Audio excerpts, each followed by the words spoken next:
Vicente Navarro me pidió que les hablara del modelo de relación Estado-sociedad. Claro, evidentemente hablar de ese tema hoy día, en la España de hoy día, es tener en cuenta las imágenes que acompañan, ¿no?, esta primera diapositiva de mi presentación. Esa contestación permanente, ¿no?, de callejera por un lado, con todos esos movimientos del no nos representan, el Rodemos, el Congreso, etcétera, etcétera. Y al mismo tiempo, no solo callejera, sino que directamente mucha gente que no se ha manifestado también, cuando se le pregunta a través de encuestas, etcétera, señalan una profunda insatisfacción con el modelo, con esa relación, ¿no?, entre el Estado y la sociedad en la sociedad contemporánea española, ¿no?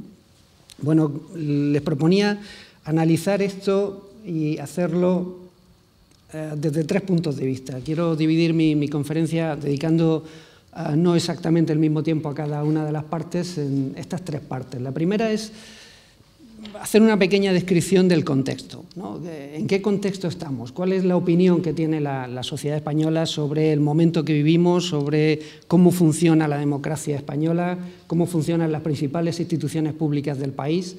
Y veremos que, bueno, ya lo tenemos claro, pero yo creo que viene bien verlo también con datos de opinión pública, la situación tan tremendamente preocupante de malestar, de desafección, es decir, de la enorme distancia que los ciudadanos sienten con respecto a las instituciones públicas, las encuentran muy lejos de sí mismos, y la desconfianza que eso genera. Hay una enorme desconfianza, ¿no?, en las instituciones públicas, y además esto en un país que tradicionalmente ha tenido unos niveles de confianza interpersonal, de confianza en los demás, en los vecinos y en los que no conoces, muy bajos. España se ha caracterizado dentro de los países de nuestro entorno, de nuestros vecinos europeos, por tener unos niveles especialmente bajos de confianza. La gente, cuando se le pregunta si cree usted que se puede confiar, ¿no?, en la mayoría de la gente, de los que componen su sociedad, o cree usted que es más prudente o que nunca se es suficientemente prudente en el trato con los demás, mayoritariamente se inclina por la segunda opción. Nunca se es suficientemente cauteloso o suficientemente prudente en el trato con los demás. Bien, veremos un pequeño panorama a partir de datos de opinión pública sobre esa situación de malestar. A partir de ahí,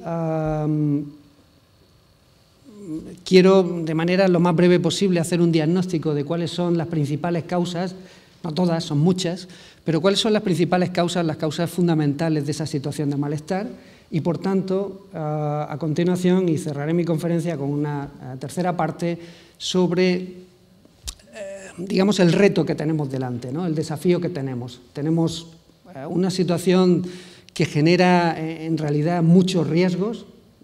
Algunos los ha señalado Vicente en su presentación. Hay riesgos evidentes en la situación que estamos viviendo, pero al mismo tiempo también, como en todas las etapas de crisis, se abren oportunidades para hacerlo mejor, para generar los cambios que necesitamos y tener una mejor relación Estado-sociedad, ¿no?, y una sociedad que funciona mejor. Y con eso cerraré mi conferencia, ¿no? Bueno, pues empezamos por el contexto. Les voy a abrumar un poco con algunos datos que he tratado de presentarlos de la manera más gráfica posible. Fíjense, por ejemplo, en esta primera gráfica, ¿vale? Representa el porcentaje de gente que dice encontrarse satisfecho con el funcionamiento del sistema democrático a lo largo del tiempo. El gráfico empieza en el año 2004, llega hasta 2013.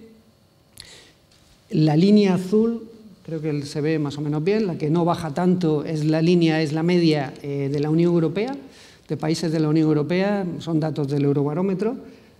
Cómo ahí hay un cierto declive de la satisfacción de los ciudadanos europeos con el funcionamiento de las democracias en sus respectivos países, pero lo que llama la atención es, en comparación con esa media europea, como el caso español no es el único. En general, los del sur de Europa y los de la Europa central, Europa central me refiero a la Europa del este de la Unión Europea, ¿no?, Rumanía, Bulgaria, este tipo de países, la República Checa, etcétera.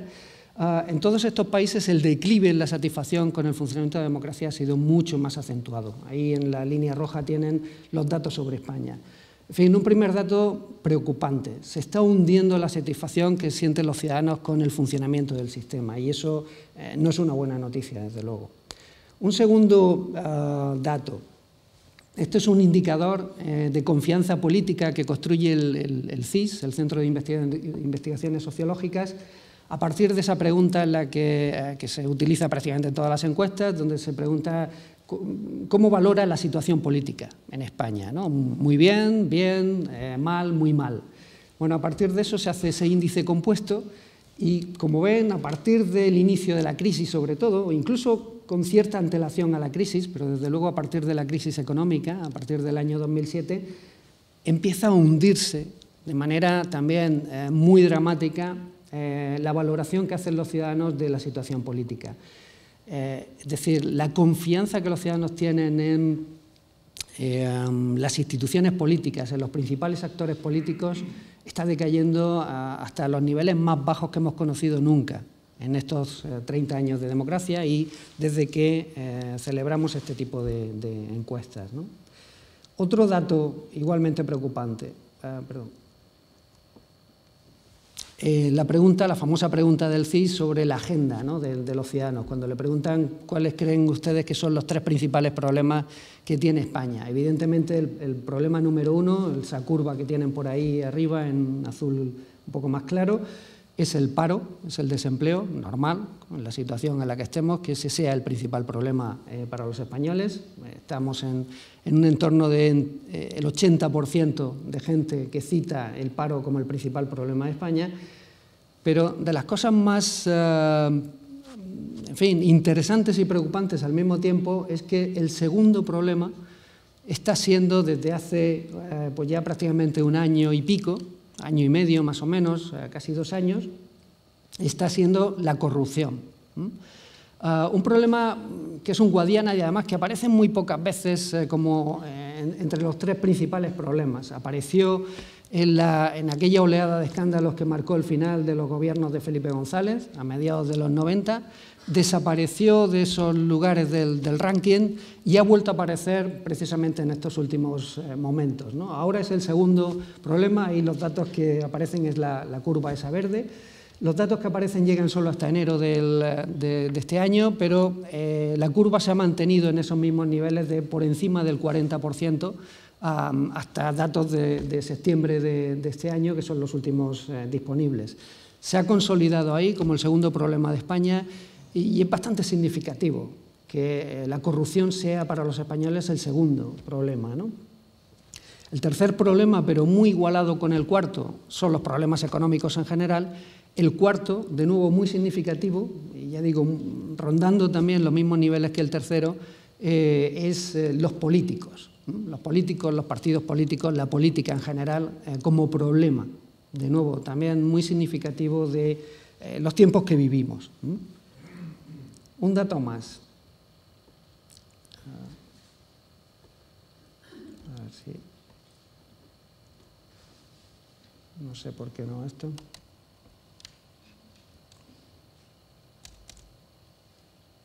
Vale.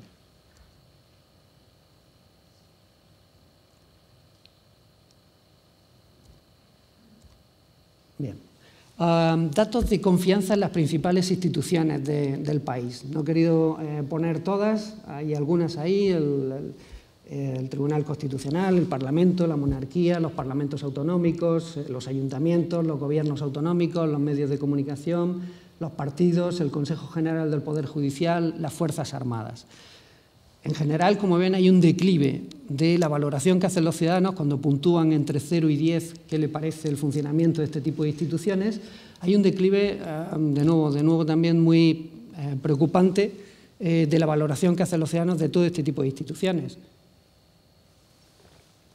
Con la excepción básicamente de las Fuerzas Armadas, y en este gráfico no están, de la policía también. La policía, la Guardia Civil, ¿vale? Los cuerpos y fuerzas de seguridad y las Fuerzas Armadas mantienen más o menos su valoración, además por encima del aprobado, están en torno al 6, incluso 6 y pico en algunos momentos.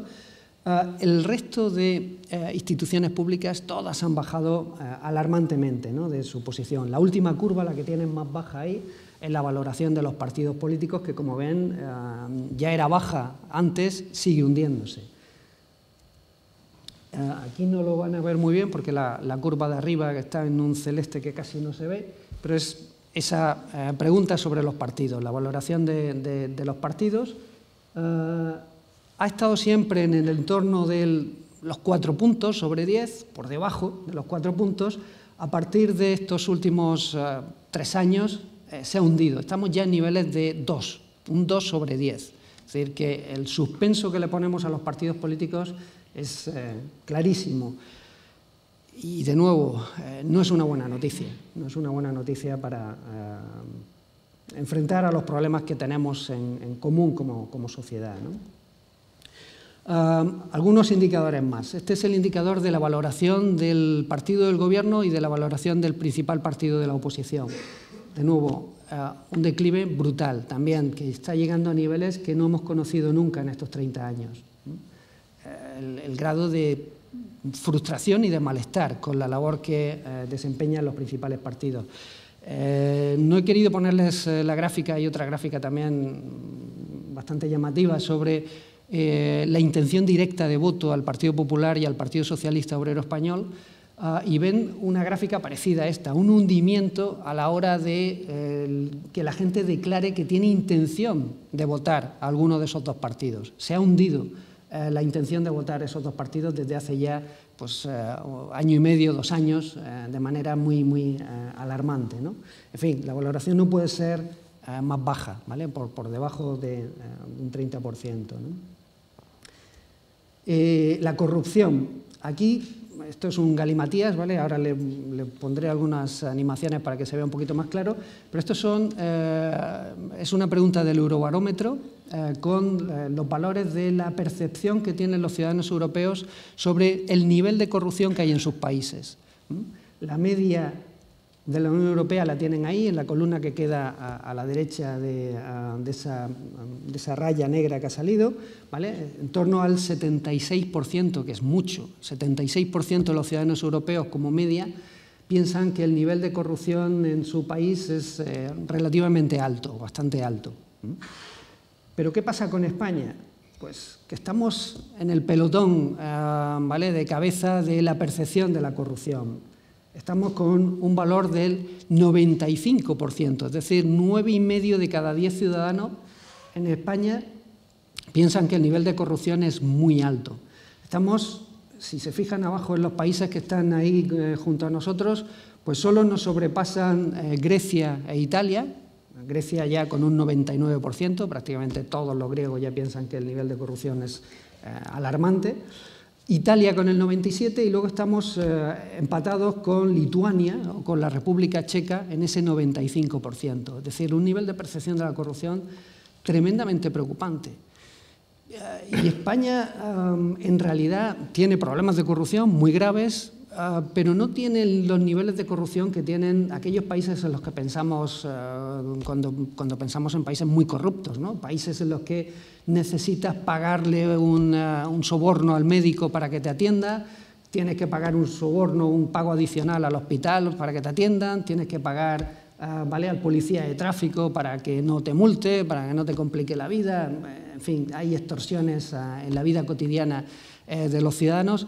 Evidentemente ese no es el caso de España, ¿no? Aquí tenemos otro tipo de corrupción, una corrupción, eso sí, de alto nivel, además que tiene una gran visibilidad, que ha tenido una gran visibilidad en los últimos años, porque prácticamente no hay ningún partido, desde luego, que haya tenido algún tipo de responsabilidades de gobierno que no se haya visto salpicado por preocupantes escándalos de corrupción, ¿no? Una de las últimas, y todos los días nos salpican, ¿no?, este tipo de noticias.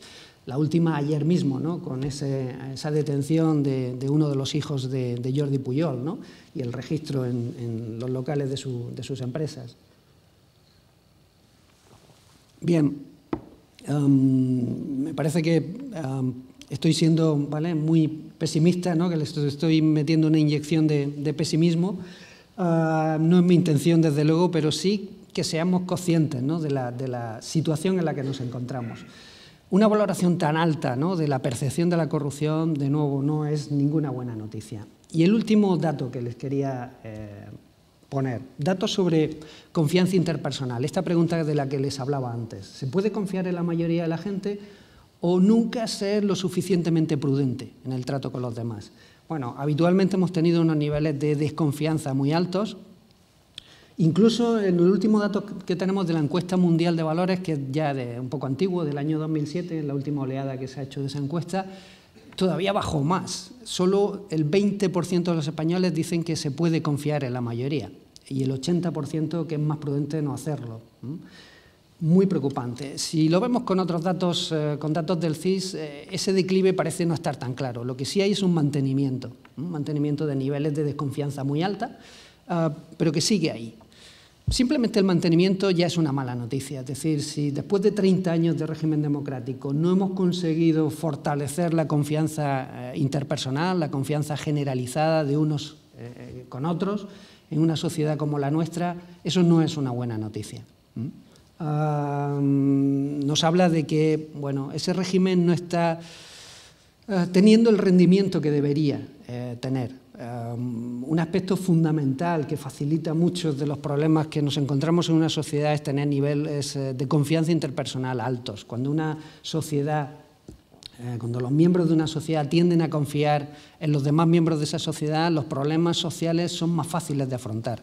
Se afrontan con más facilidad, es más fácil cooperar con los demás, porque uno no piensa que los demás le van a fallar, confía en los demás y eso hace que haya una generación de un círculo virtuoso que alimenta el cumplimiento de las normas, que alimenta la cooperación, ¿no?, para actuar de manera conjunta en la resolución de los problemas.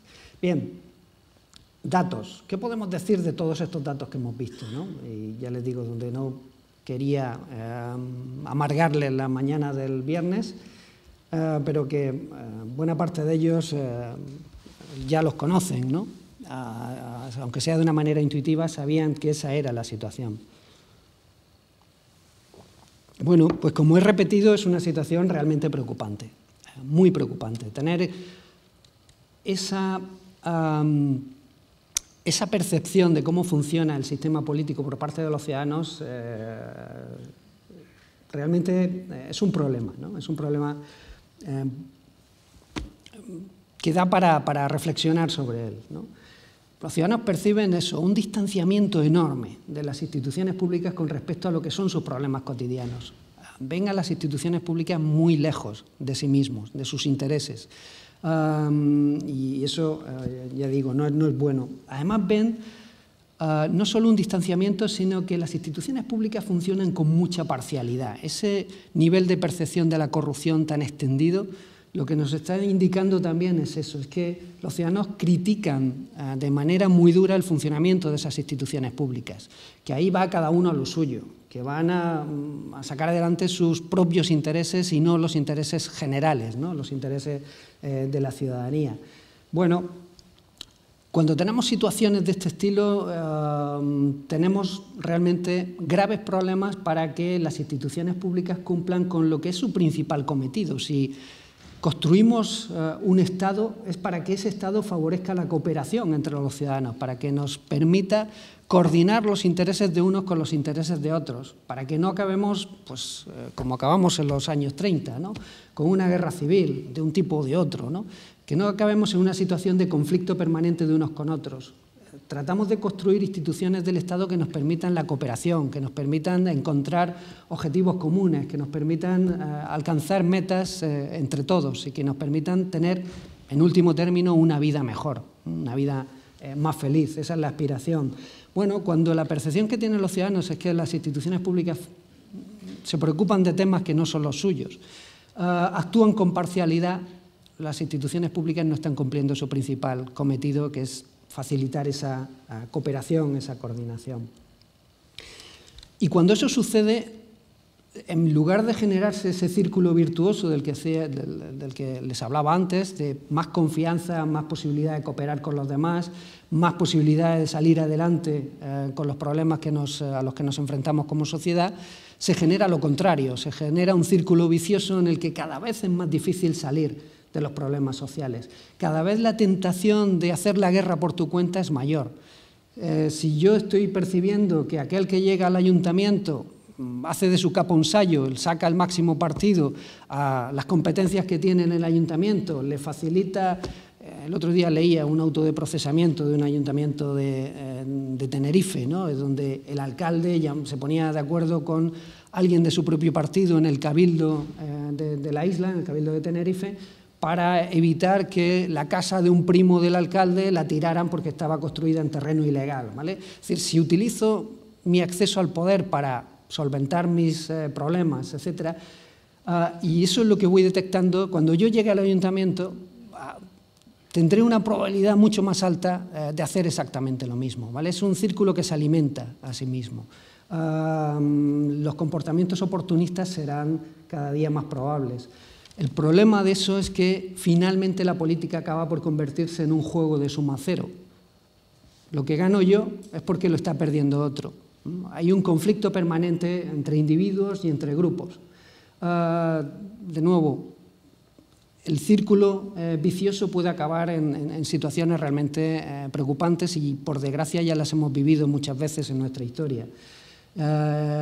Y es una lástima que estemos donde estemos donde estamos después de 30 años de régimen democrático y que estemos deslizándonos por una pendiente tan peligrosa como esa, ¿vale? Se acentúan esta concepción de la política como un juego de suma cero, en lugar de la política como un juego de suma positiva, donde todos podemos ganar simultáneamente. No, si vamos a esto, a alimentar tentaciones oportunistas, tentaciones egoístas, seguramente eso, vamos a llegar a un momento en el que los conflictos cada vez van a ser mayores en la sociedad. Bueno, esto es lo más preocupante, ¿no? ¿Cuál es el diagnóstico que se puede hacer de esta situación? ¿Por qué estamos como estamos? ¿Por qué nos hemos encontrado así después de estos 30 años, 30 y tantos años? Como les digo, hay muchas causas aquí, ¿no? Les quiero, por no ponerme muy pesado, resumir al menos en 4 grandes causas, ¿no? 4 grandes factores, o 4 conjuntos de factores, los que explican el diagnóstico, ¿no? Los que explican la situación en la que estamos. Evidentemente, el primero es muy claro.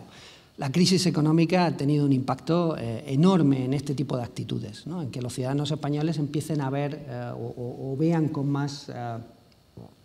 de una manera más desesperada, ¿no? la situación política de la manera en la que la ven. Evidentemente, un 26% de paro es una barbaridad, que una sociedad difícilmente aguanta mucho tiempo. Un 50% de paro juvenil es una barbaridad, es un atentado además al futuro, a las expectativas que puedan tener las nuevas generaciones sobre el mundo que les espera. Evidentemente, la crisis económica ha sido un factor fundamental. Y ahora les hablaré, cuando vayamos a la tercera parte de la charla, sobre cuáles son las salidas. Si la salida tiene que pasar simplemente por, bueno, una vez que remontemos la crisis, acabó el problema o no, ¿vale? Porque esta no es la única causa, ¿no? Del diagnóstico. La crisis ha sido, desde luego, ha sido el catalizador de mucho descontento, ha multiplicado el descontento, pero hay causas que ya estaban ahí. Hay una crisis que no es solo económica, sino que es política y moral y que ya estaba larvada antes, ¿vale? Que no tenía las manifestaciones tan claras, ¿no? Las evidencias tan claras que la crisis ha puesto ahora de manifiesto, pero que esa crisis ya estaba ahí. Por tanto, hay un segundo elemento que tiene que ver con, que es de más largo plazo, ¿vale? Que no lo ha generado la crisis, que está ahí ya y que tiene que ver con nuestra propia cultura política. Con los valores que tenemos como individuos, con los valores, digamos, hacia lo público, ¿no? Que tenemos como individuos. Nuestra baja implicación en los asuntos públicos. Pensamos que deben ser otros los que vengan, los partidos, el Estado, el que sea, pero yo no, ¿vale? Una baja implicación, evidentemente, con múltiples excepciones. Algo curioso, ¿no? Al mismo tiempo que decimos que esta baja implicación ha sido una constante, porque es uno de estos niveles profundos de nuestra cultura política y en realidad nos está diciendo, nos está hablando de cuáles han sido de lo turbulenta que ha sido nuestra historia política. La huella que ha dejado una historia política tan complicada como los últimos 200 años, por lo menos, ¿no? de la historia de este país. Al mismo tiempo que esa constante sigue ahí, es verdad que en estos últimos años, en los años de la crisis, se han manifestado también algunas actitudes positivas. Por ejemplo, ha crecido el interés por la política. Estábamos en unos niveles muy bajos de interés por la política, no había más de un 25% de gente que decía tener interés por la política se asociaba siempre con adjetivos negativos. En estos últimos años el interés por la política se ha disparado ya por encima del 40%, que es interesante, ¿no? Esto, la cita que hacía Vicente, ¿no? de Azaña sobre que no se puede, digamos, pasar de la política, porque finalmente esto de vivir en sociedad implica que tenemos que resolver políticamente los problemas que compartimos. Bueno, parece que poco a poco la sociedad española se da cuenta de que no pueden venir a salvarnos unos extraterrestres, ¿no? Sino que tenemos que ser también nosotros los que empecemos a tomar decisiones en ese sentido. O sea que hay un poco esas dos caras, ¿no? Pero en fin, ese es un factor, ¿no? La baja implicación en los asuntos públicos ha sido una constante. Un tercer problema que es, bueno, aquel que yo desarrollo no solo por convencimiento, sino también por sesgo profesional. Soy alguien que se dedica a la ciencia política, que analiza fundamentalmente fenómenos políticos, defectos de funcionamiento de las instituciones políticas y, por tanto, me parece que hay muchos de esos problemas de funcionamiento del sistema político que ya eran evidentes hace mucho tiempo, mucho antes de que empezara la crisis, y que ahora ya se han hecho alarmantes, ¿no? Pero que ya estaban ahí, ¿no? Y que hay que reaccionar contra ellos, ¿no? O intentar una reforma, ¿no? Un cambio institucional que mejore esos problemas de funcionamiento del sistema político. Son muchos, pero bueno, me gustaría comentar algunos de ellos. Por ejemplo, el tema de cómo han construido los partidos políticos sus relaciones de representación de la sociedad, cómo han construido sus relaciones de poder a la hora de tener presencia, ¿no? en la sociedad española. Y lo han hecho desde el principio. Lo que han construido son básicamente redes de tipo clientelar. Generar clientes con los que intercambiamos distintos recursos públicos, aquellos recursos públicos que el partido puede manejar porque dirige algún tipo de institución de gobierno, sea en el nivel nacional, sea en el nivel regional, sea en el nivel local, en el que sea. Los recursos públicos que están a mi disposición los intercambio por apoyo político. ¿Qué tipo de recursos públicos? De todo tipo. El empleo público, muy frecuente, sobre todo en el ámbito local, ¿no? El empleo público, los contratos públicos, la distribución de subvenciones, ¿vale? Lo hago de tal manera que me asegure una determinada base clientelar de apoyo. Lo intercambio por votos, lo intercambio por una buena imagen de mí en los medios de comunicación. Qué curioso que con lo que nos estamos enterando ahora, ¿no? A raíz esto del caso Pujol, las distintas dimensiones del caso Pujol, que no hubiera salido nada en 23 años de gobierno de Jordi Pujol. ¿Nadie sabía nada de eso? Evidentemente que había mucha gente que sabía detalles que vamos conociendo ahora. Bueno, esa red clientelar tenía tal potencia que acababa acallando a las posibles señales de alarma, ¿no? Bien, en general todos los partidos, lo hemos visto en todos los ámbitos, lo hemos visto en todas las comunidades autónomas, lo hemos visto en muchísimos ayuntamientos, todos los partidos han tendido a construir esas bases de apoyo de naturaleza clientelar. Eso te da una posición política muy sólida, te permite un apoyo muy continuo en el tiempo, pero es un desastre desde el punto de vista de las consecuencias que tiene para las decisiones que tomas desde esos niveles de gobierno que desempeñas, ¿no? La colonización partidista, un segundo problema también permanente, ¿no? La colonización partidista de organismos supervisores y reguladores. Hemos desarmado aquellos organismos cuya función era precisamente tocar las señales de alarma, ¿no? Tocar el silbato ante los problemas que podía haber de un mal uso, de un abuso del poder por parte de un gobernante. Los hemos laminado metiendo a gente a la que hemos podido controlar a distancia, ¿vale? Por promesas de carreras futuras, por lo que sea, por muchas características distintas. Y esos organismos supervisores no han cumplido con su función, no han cumplido con la función que constitucionalmente tienen asignada, con la función que cumplen en aquellas democracias que funcionan de manera mejor. Aquí los organismos supervisores no han funcionado bien, y en gran medida ha sido por eso, por ese afán de control que han tenido los partidos políticos de que no se oigan críticas sobre mi labor, ¿no? Bueno, pues eso es peligroso, ¿no? Acallar de esa manera a quienes tienen que ejercer una función de control tiene un coste muy alto. La politización excesiva de las administraciones públicas y la desactivación de los mecanismos internos de control en las administraciones públicas. ¿Cómo explicamos el caso, todos los casos de corrupción, pero por ejemplo el caso de los ERE de Andalucía? Si no entendemos la politización de las administraciones públicas, es difícilmente inteligible. ¿Cómo entendemos el caso Palau, yo qué sé, el caso Gürtel, con todas las derivaciones en la Comunidad Valenciana, en la Comunidad de Madrid, etcétera? No se entienden si no entendemos también la politización excesiva de la administración pública.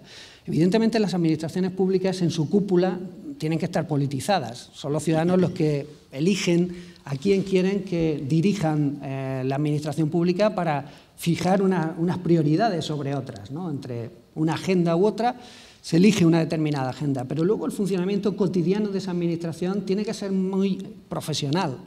Bueno, pues hemos desmontado buena parte de la profesionalidad de la administración pública precisamente por intereses de partido, ¿no? Por intereses de la generación de esas bases clientelares. Si hubiéramos permitido que los mecanismos de control interno funcionaran, pues no se habrían producido los ERE, no se habría producido el caso Palau, pero evidentemente eso hubiera sido un problema para las necesidades que entendían esos partidos de gobierno que tenían, ¿no? Y que no solo, pero en algunos casos tienen que ver con la financiación de los partidos. El problema de la financiación de los partidos, que es un problema universal, no solo un problema en España, pero lo hemos hecho fatal. Y somos conscientes desde hace mucho tiempo, y hasta el propio Tribunal de Cuentas, con todos sus problemas, el Tribunal de Cuentas lleva mucho tiempo llamando la atención sobre las insuficiencias del sistema de financiación de partidos y de campañas electorales en España.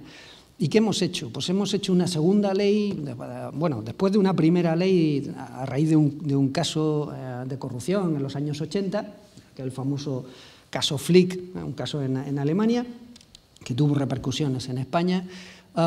Iniciamos ahí una primera legislación sobre financiación de partidos, que, si me permiten la expresión coloquial, pues realmente era un cachondeo, digo, de regulación, la regulación era tremendamente deficiente. Tardamos 20 años en reformar esa ley, hasta el año 2007 no reformamos esa ley, pese a que el Tribunal de Cuentas todos los años en sus informes nos decía que era insostenible, que no había control ninguno sobre la financiación de los partidos. Tardamos 20 años, y en 20 años que hemos tenido para reflexionar sobre el cambio de esa ley, pues las mejoras, entre comillas, que introducimos son realmente también una tomadura de pelo. Y hemos añadido una nueva reforma en septiembre de 2012 a la Ley de Financiación de Partidos, de nuevo, tremendamente deficiente también. Bueno, los problemas de financiación de partidos están ahí. Buena parte de esas necesidades de financiación que los partidos canalizaban por vías irregulares explican también el afán por desarrollar casos de corrupción, por llegar a acuerdos corruptos con buena parte de estos financiadores, donantes de partidos que evidentemente pedían algo a cambio por hacerse cargo de una parte de la financiación del partido. En fin, lo hemos visto en buena parte de los escándalos, Gürtel, el Palau, etcétera. En muchos de ellos hay una conexión con las vías de financiación de los partidos, ¿no? El drama de todo esto es finalmente que las políticas públicas que ponemos en marcha desde administraciones que funcionan tan mal son políticas públicas, si me permiten la expresión, miopes. Son políticas públicas cortoplacistas para favorecer a aquellos clientes con los que llegamos a intercambios. y que sacrifican el interés general. Todo este despilfarro, ¿no?, de los años del boom inmobiliario, estos palacios de congresos en todas las ciudades, estas piscinas climatizadas en todos los pueblos, se usen o no se usen, estos aeropuertos infrautilizados o en absoluto utilizados. Todo eso es consecuencia de un mal funcionamiento de las instituciones de gobierno, que tiene que ver con todo este síndrome, podemos llamarlo el síndrome de mal gobierno. Evidentemente, los problemas políticos no son tampoco los únicos, ¿no?, sino que a eso hay que sumar, vamos a llamarlo así, vamos a meter una última carpeta, estoy consumiendo ya mi tiempo, una última carpeta que tiene que ver con también el mal funcionamiento de los mercados. Introducimos mucho ruido en el funcionamiento de los mercados. No hay suficiente competencia en muchos de los mercados que tenemos. Introducimos además a veces distorsiones que tienen que ver con regulaciones autonómicas en algunos de estos mercados, y lo cual tampoco tiene mucho sentido. El problema de la justicia, que es un problema clave. Para que una sociedad funcione bien, el sistema de justicia tiene que funcionar de manera muy ágil, de manera contundente, de manera precisa. Si no, todo lo demás se descabalga. Si uno tiene que esperar 10 años para que se le haga justicia en un determinado conflicto, es que eso ni es justicia ni es nada. Bueno, pues la justicia nunca ha sido una prioridad en estos 30 años. Enfrentarse con cómo arreglar el funcionamiento del sistema de justicia. Entre otras cosas porque no había interés. Si nos estamos financiando de manera irregular, nuestros partidos, etcétera, si queremos utilizar las administraciones públicas para construir bases clientelares de apoyo, pues no nos interesa tener una justicia que funcione de manera ágil, de manera independiente, no casa bien con las otras necesidades. La polarización de los medios de comunicación. Tenemos unos medios de comunicación, eso está muy estudiado por muchos compañeros míos y de otras áreas de investigación, otras disciplinas, sobre el tipo de estructura de medios de comunicación que tenemos en España, ¿no?, tremendamente polarizada, con medios de comunicación que parece mentira que contando la misma noticia uno lo lee en un medio y en otro y parece que están contando dos historias totalmente diferentes, ¿no? O, lo que es peor, que llamen la atención sobre solo una serie de temas que aparecen en unos medios pero no aparecen en los otros, etcétera, ¿no? Bueno, una polarización de los medios de comunicación enorme, y no hablemos de los medios públicos de comunicación, toda la manipulación de los medios públicos de comunicación. El problema de la educación, un problema fundamental y que acaba convirtiéndose también en estas políticas cortoplacistas de munición entre disputas de partidos en lugar de ser una política que es clave para el futuro de un país y donde debería haber un consenso amplio a la hora de ponernos de acuerdo sobre el sistema educativo que necesitamos para garantizar una sociedad con más futuro, ¿vale?, para garantizar una mejor formación de las generaciones más jóvenes, ¿no?, y que tengan un futuro más prometedor. En fin, este sería el diagnóstico. Vamos con la última parte. Los ricos y las oportunidades. Con una situación así, ¿qué podemos hacer, ¿no? ¿Cuáles son las perspectivas que tenemos por delante como sociedad? Bueno, pues si fuera un tema de que esto es consecuencia de la crisis económica, pues realmente, ¿vale? Fíjense, no lo digo como una broma.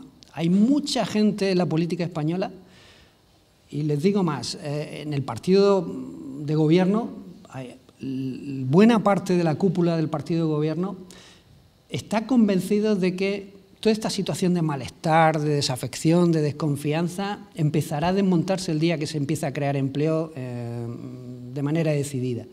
Al ritmo que vamos ahora, ¿vale? Ahora empezamos a crear empleo, ya es buena noticia que se deje de destruir empleo, pero al ritmo que vamos en la creación de empleo tardaríamos a este ritmo al menos 15 años en recuperar los niveles de empleo de antes de la crisis.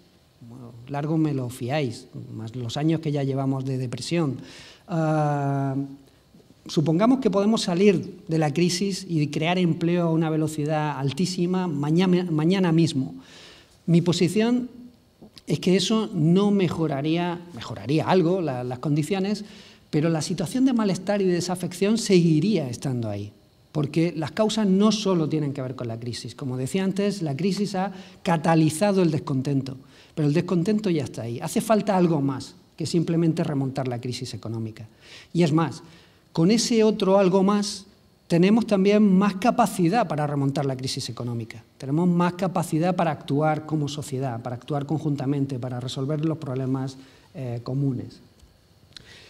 Como os digo, ¿no? La crisis yo creo que es mucho más profunda que meramente económica, ¿no? Y evidentemente es un problema que no es fácil de resolver, es un típico dilema de estos de acción colectiva ¿vale? Cómo actuamos conjuntamente en una situación en la que no confiamos unos en otros, en la que no confiamos en las instituciones públicas, en la que no confiamos en los principales partidos. ¿Cómo salimos de aquí en una situación como esa? Vale, sin confianza, sin sentido de que formamos parte de una misma comunidad, de que estamos unidos en el destino que tengamos por delante, querámoslo o no. Sin tener desarrollados esos sentidos, es realmente complicado, ¿no? Salir de aquí. Y evidentemente tenemos una tentación enorme de encontrar soluciones fáciles, ¿no? Soluciones que nos permiten permítanme la expresión, ¿vale? El paraíso inmediato. Soluciones que nos engañan, son pseudosoluciones. Ahora hablaré de un momento de eso, pero Vicente ya había anunciado también, ¿no? En su presentación cuál es el problema, ¿no? De este tipo de confiar en pseudosoluciones ante no detectar ningún otro tipo de alternativa, ¿no? Bueno, eso es una mala solución, ¿no? Lo bueno del caso, no sé si con esto me parece que voy a compensar poquito, ¿no? La depresión que les estoy generando, pero lo bueno del caso es que las crisis abren oportunidades también para las reformas adecuadas, ¿no? Y esto es lo que realmente nos tenemos que plantear. Y es lo que yo les invito a que ustedes se planteen también como organizaciones que están en el entorno del pensamiento católico, de la Iglesia católica. Es el momento de reflexionar también desde este punto de vista, pienso yo. Bien, hay un pequeño librito que salió en enero, no sé si lo han conocido ustedes, un librito que es especialmente interesante, ¿no? Muy cortito, de un economista español que está en la London School of Economics en Londres, que se llama Luis Garicano, y el título que le puso al libro fue El dilema de España. Es decir, para Garicano estamos en una situación ahora mismo que nos encontramos en un dilema y tenemos dos posibilidades, y solo dos. O vamos en una dirección o vamos en la contraria. O nos convertimos, dice él de manera muy gráfica, en la Venezuela de Europa, o tenemos la opción también de convertirnos en la Dinamarca del Sur. ¿Qué queremos hacer? ¿Queremos convertirnos en la Venezuela de Europa o convertirnos en la Dinamarca del Sur? Ese es el reto que tenemos como sociedad, resolver ese dilema. Y hay aspectos preocupantes ahí que parece que nos inclinan a la Venezuela de Europa. Y hay otros aspectos interesantes. Hay mucha gente que se está moviendo, muchos grupos que se están moviendo, muchas organizaciones que se están moviendo en la otra línea, ¿vale? En la línea de generar la vía que nos puede llevar a la mejora de la situación política que estamos y que nos, en fin, aspirando a eso nos podría convertir en la Dinamarca del Sur, ¿no? Les decía, ¿no? Riesgos y oportunidades. ¿Riesgos en qué sentido? Bueno, yo creo que el primer riesgo, les voy a hablar de tres, ¿no? Que tienen distinto nivel. Pero evidentemente el primer riesgo que tenemos delante es la tentación de no hacer nada. La tentación del inmovilismo. Bueno, esto de que les decía, esto va a ser la crisis, vamos a esperar a que escampe, a que se cree empleo y la cosa ya vendrá dada por sí sola. Yo creo que eso es un riesgo enorme, porque hasta ahora lo estamos viendo, lo que está haciendo es alimentar otro tipo de alternativas. O el riesgo del lampedusismo, permítanme esa expresión, lampedusismo por Tommaso di Lampedusa, el autor del Gato Pardo, saben aquella famosa frase, ¿no? De uno de los principales personajes del Gato Pardo, en la que dice que es necesario cambiar algo para que todo siga igual, ¿no? Es decir, lo peor de todo, peor que el inmovilismo, sería ir a una política lampedusiana, es decir, dar la impresión de que estamos haciendo reformas en el sistema político que no son reformas reales, que vayan al núcleo de los problemas. No sé, no basta con una ley de transparencia, y mucho menos con la ley de transparencia con la que nos hemos dotado. Hombre, es la ley de transparencia que llega la última de los principales países europeos, de los países grandes de Europa, la última. Y cuando la comparamos con las más antiguas, resulta que es mucho más débil que las más antiguas. ¿Eso cómo puede ser? Que sea la última que creamos y que sea mucho más débil, que no garantice, como garantizan las que ya existen, el acceso a la información pública de manera tan decidida como lo hacen otro tipo de regulaciones. Ojo con el lampedusismo. Es lo más peligroso, ¿por qué? Porque podemos generar expectativas de cambio, expectativas de que realmente nos tomamos la crisis política en serio, y luego generar una frustración mucho mayor cuando los ciudadanos detecten que no, que estaban jugando con nosotros, que estaban, ¿vale?, no eran sinceros a la hora de decidir que ya no van a financiarse de manera irregular, que ya no van a utilizar los recursos públicos que están a su disposición de una manera abusiva, etcétera.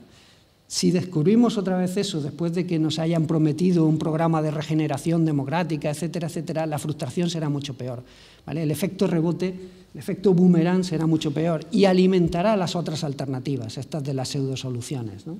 Vamos con ellas, ¿no? Los riesgos están ahí, en las pseudosoluciones. Hablaba Vicente del fenómeno Podemos. Desde mi punto de vista es muy interesante, evidentemente, pone de manifiesto ese hartazgo de la sociedad española, el que haya muchos sectores sociales y cada vez más que estén dispuestos a dar su confianza a una alternativa como esta. Pero desde mi punto de vista, y aquí ya me estoy pronunciando como ciudadano y no tanto como profesional de la ciencia política, desde mi punto de vista, una solución como esa trae muchos más problemas de los que puede prometer resolver, ¿vale? Esto del camino de la Venezuela de Europa, de la que habla Luis Garicano, no es gratuito, ¿vale? La tentación populista está ahí permanentemente y está en el resto de sociedades europeas. ¿Cómo ha crecido la ultraderecha en todas las sociedades europeas en época de crisis, ¿no?, en época de zozobra? Las tentaciones populistas están ahí, tienen un mensaje muy simple, muy sencillo, muy fácil de comprender. Un enemigo muy claro, la casta, lo que sea, ¿vale? Es el enemigo ahí que está muy clarito. Bueno, pero eso no es un buen diagnóstico de la situación. No es un buen... Y evidentemente mucho peor todavía es el tipo de soluciones que hay. Yo qué sé, si la democracia genera corrupción, acabemos con la democracia. Si el capitalismo genera corrupción, acabemos con el capitalismo. Hombre, me parece que no es una solución como muy matizada, ¿no?, y aceptable, ¿no? Y algo muy parecido desde mi punto de vista al fenómeno Podemos, el tema catalán. No se entiende tampoco sin la situación de malestar. Es la solución populista fácil, la promesa del paraíso cercano, ¿vale? En la Cataluña independiente no va a haber corrupción, no va a haber, ¿vale? ¿Qué tipo de debate ha habido en Cataluña sobre cuáles son las consecuencias ¿vale?, de la independencia? Si comparamos la discusión en Escocia, la discusión en Cataluña, es que, vamos, se parecen como una castaña y un huevo, no tienen nada que ver. Esto es un sueño inducido, pero que parece más un delirio que otra cosa. Muy peligroso, y de nuevo también es la tentación populista, ¿vale? En fin, ojo con las pseudo-soluciones, con las soluciones fáciles. Vamos con la parte, en fin, positiva, ¿no? ¿Cómo voy, Vicente? 5 o 10 minutos. Bien. Con las oportunidades, ¿no?, que presenta la crisis. Bueno, ¿por dónde pasan? Podría resumir lo que me queda de conferencia simplemente con esta frase. Pasan por no el inmovilismo, no el lampedusismo, pero sí por un proyecto colectivo nuevo. Me parece muy acertado el lema que le han puesto a la Semana Social que están celebrando. Por una sociedad nueva. De eso se trata. Tenemos que aprovechar la oportunidad, la situación de crisis, para generar un nuevo tipo de sociedad, una nueva relación sociedad-Estado, que tenga como objetivo básicamente los dos que les señalo ahí, es decir, generar confianza, que tengamos confianza para empezar unos en otros, los ciudadanos, que confiemos más de lo que confiamos unos en otros, pero la confianza se destruye con mucha facilidad y no es fácil de construir la confianza, pero necesitamos ir con ese objetivo, ¿vale?, de generar más confianza. y generar también un mayor sentido comunitario. No somos átomos aislados unos de otros, compartimos un futuro, tenemos un porvenir que nos lo estamos jugando como grupo, como comunidad, y tenemos que alimentar esa idea, tenemos que alimentar la forma colectiva de ver los problemas, la racionalidad colectiva. La racionalidad no acaba en el quicio de la puerta de mi casa. No puedo enfrentarme a los problemas sociales desde el punto de vista de mi propio interés, el de mi familia o el de mi grupo de cercanía, ¿no? Mi grupo de identidad con el que yo me identifico, sea el que sea mi partido político, sea mi club de no sé qué, sea mi iglesia, incluido mi iglesia.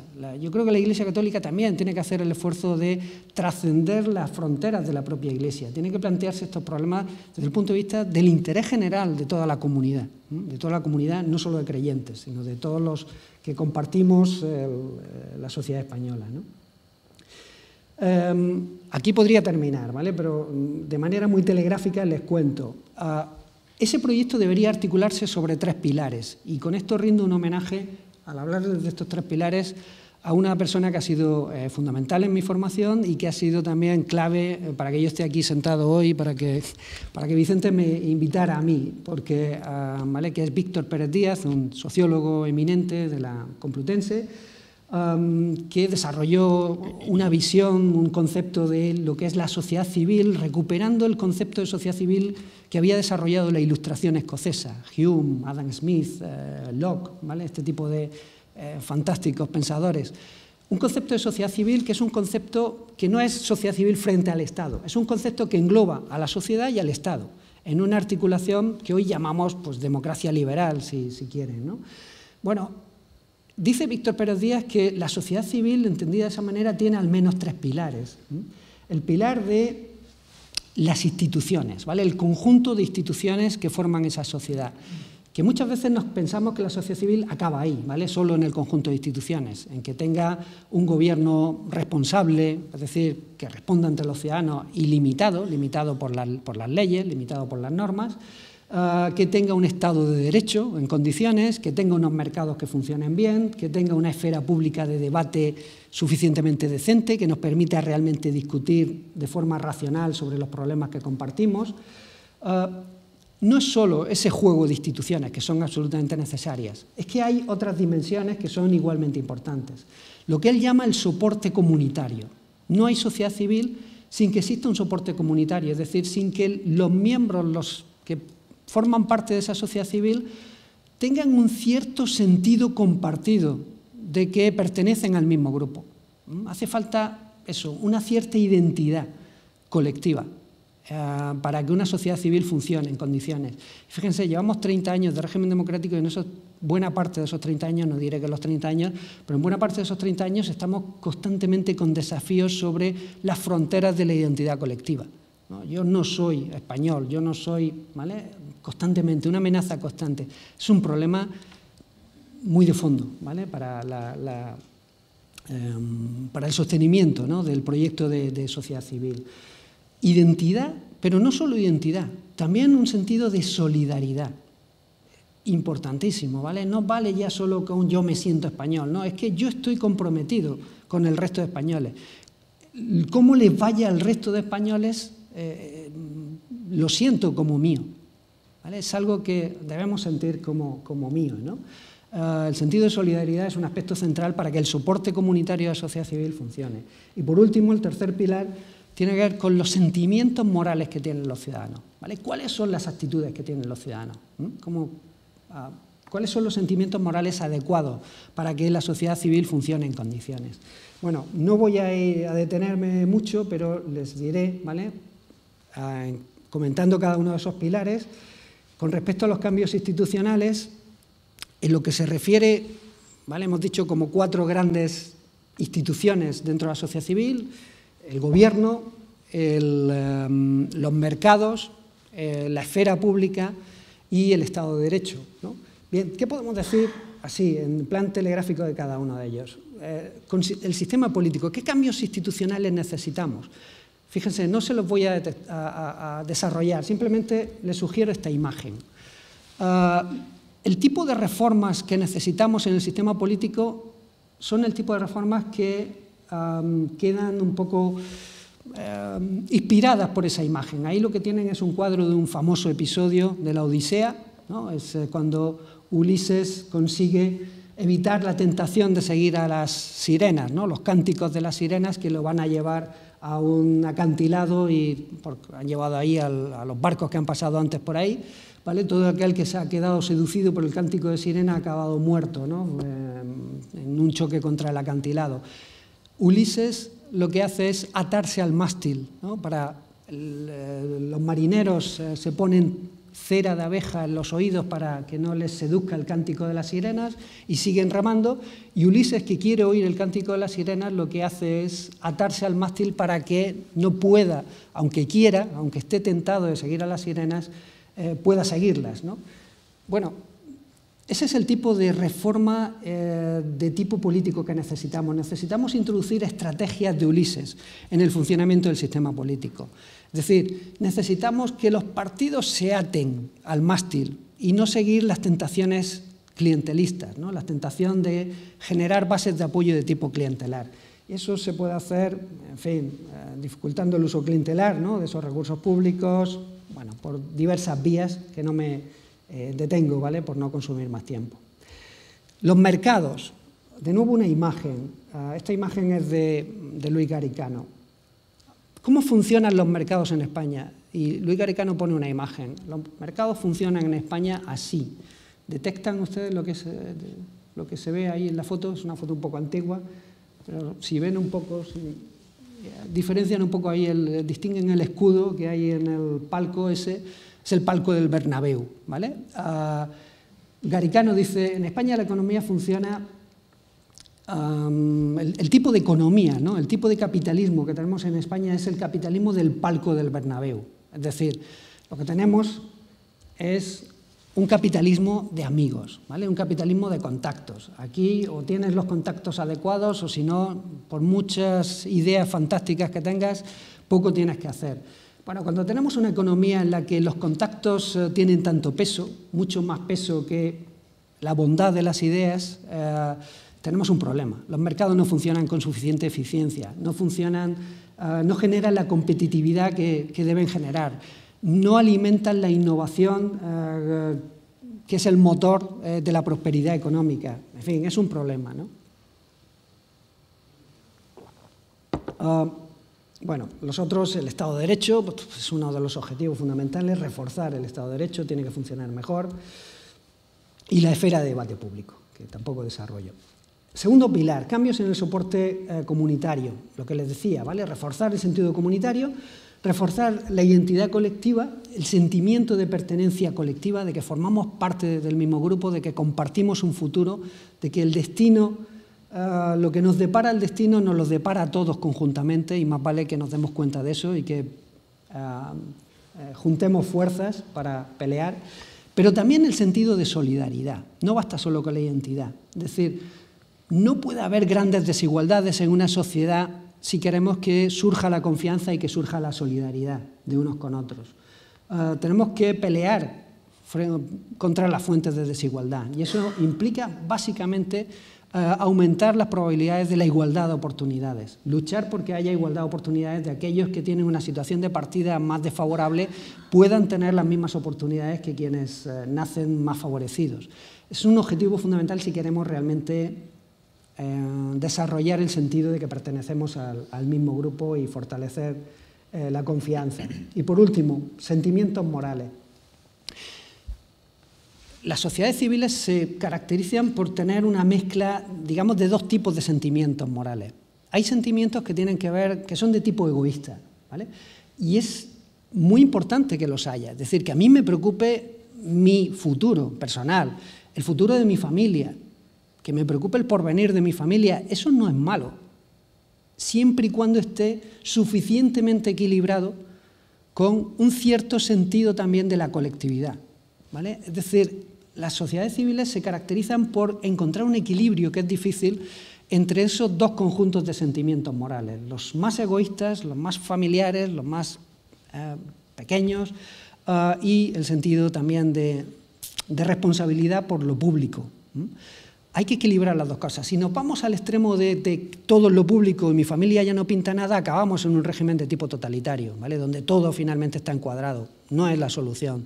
Y si nos vamos al otro extremo y estamos más bien en ese lado del péndulo en una sociedad como la española, ¿vale? Solo me preocupa lo mío y lo de los míos. Y voy a saco con lo que sea, ¿vale? Yo por mi hija mato, ¿no? Decían eso. Pues en ese sentido, ¿vale? De manera caricaturesca. Bueno, hace falta equilibrio en ese sentido. Para dar equilibrio a la sociedad española tenemos que reforzar sobre todo el conjunto de sentimientos morales que tienen que ver con la responsabilidad por lo público. Bien, dicho eso, concluyo. Evidentemente no es una tarea fácil, ¿no? No les puedo quitar la depresión del todo, no es una tarea fácil. Pero ojo, no es una tarea para que la hagan los otros, para que la hagan los políticos. No es una tarea de los políticos, es una tarea de toda la sociedad, ¿vale? De todos los grupos que hay en la sociedad, de todos los ciudadanos, de todas las organizaciones que hay en la sociedad. La buena noticia es que el contexto es especialmente óptimo. Ahora somos más conscientes de dónde están las debilidades y tenemos, por tanto, también la posibilidad de articular discursos que no nos vendan soluciones baratas, que no nos vendan pseudosoluciones que lo único que hacen es complicarnos mucho más la vida. Que les pregunten a los países de América Latina, ¿no? Las veces que han confiado en este tipo de soluciones populistas, dónde les han llevado, ¿no? El contexto es óptimo. Una clave para salir de aquí es hacer el esfuerzo, un esfuerzo que es difícil siempre en todos los procesos de cambio, hacer un esfuerzo por hacer visibles los beneficios que encontraríamos al final del proceso de cambio. Porque los procesos de cambio son siempre muy costosos, solo vemos los costes en un primer momento. Y eso hace que finalmente ninguno dé el paso ¿vale? a iniciar el proceso de cambio. Trabajar en el sentido de que podamos visualizar mejor, de que la sociedad visualice qué es lo que está en juego, qué podemos alcanzar si actuamos en la manera en la que actuamos, en la que deberíamos actuar, eso facilitará el proceso de cambio. Bueno, pues muchísimas gracias por su atención y siento mucho haberme alargado.